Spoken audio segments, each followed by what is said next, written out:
When appearance discrimination is morally wrong, how should we respond to it? This book has explained 3 contexts in which wrongful appearance discrimination takes place. In the sphere of employment, when employers and selectors decide who to hire or promote. In the personal sphere, when individuals make decisions about what personal relationships to form, cultivate or sustain. And the everyday practices in which people judge and comment upon the appearance of others. Should we aim in any of these contexts to prevent wrongful appearance discrimination? Should existing anti-discrimination legislation be extended to prohibit morally objectionable appearance discrimination in some or all of them? In this chapter, he addresses these questions. Prevention versus compensating for disadvantages experienced. There are a number of responses that we might give collectively via state institutions to wrongful appearance discrimination. Consider 2 of the main possibilities. First, we might seek to prevent it from occurring, for example, by prohibiting it through the criminal law or penalising it through the civil law.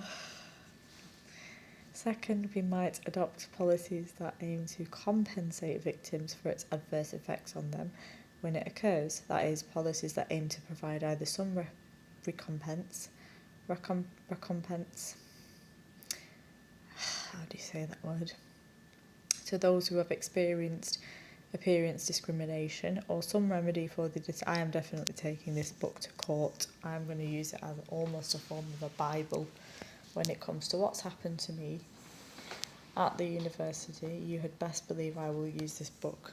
I will cite the F out of this book if I must, because it is so relevant to everything I've gone through, the racism, the sexism, the lookism, the lack of opportunities I get.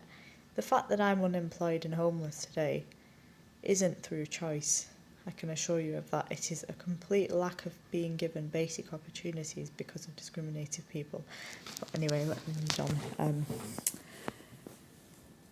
Or some remedy for the disadvantages they face as a result of it. Of course, these 2 approaches might be employed in tandem. For example, the civil law might be used both to try to prevent its occurrence and to provide compensation for it when it nevertheless does occur. He shall focus on... Oh my god, there's a scratch. When did I scratch this screen? Oh, gosh. He shall focus on the compensation in the next chapter, but in the current section, he shall explore the reasons why seeking to prevent wrongful appearance discrimination from occurring, primarily by enacting legislation to prohibit it, may be part of the best response to it, rather than, say, adopting an approach that seeks only to compensate those adversely affected by it. When appearance discrimination is wrong because a selector acts disrespectfully or treats some candidates unfairly in a selection process, then compensation seems a less good response when prevention is a feasible alternative. But does it seem a worse response because in these cases it is impossible, even in principle, to compensate for its wrongness or inappropriate to attempt to do so for some reason, or merely because in practice it is more effective and more efficient to enact legislation to prevent it from occurring? It might seem that in principle compensation is possible, even though discrimination is not contingently wrong when it is disrespectful or involves unfair treatment, just as...